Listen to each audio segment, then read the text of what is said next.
อย่าถามถึงความรู้สึกสิ่งที่นึกในห่วงหัวใจจะถามคนอื่นทำไมถามหัวใจของเธอนั่นเองในใจเพ่งทำลายคนอื่นทั้งใจเงินหัวยุ่มอยู่ในสุขใช่ไหมตอบหน่อยทีชื่นใจใช่ไหมน่าจะดีใจล้นได้ฆ่าคนอย่างที่สมใจสร้างทุกข์บนหลังคนอื่นให้กำกลืนรักก็มองมาเองแกล้งถามว่าโง่เพราะใครตอบก็ได้ฉันพรมเพราะเธอตอบก็ได้ฉันพรมเพราะเธอฉันซึมเซ่อเมาซาอย่าปิ่นปลงกินนวดเหล้าเมาซึมเพราะภัยใครลืมว่าจาฉันปวดอุรานอนภาวะทุกคืนฉันทนกล่ำกลืน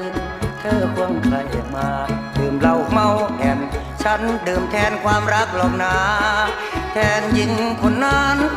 ที่คงลืม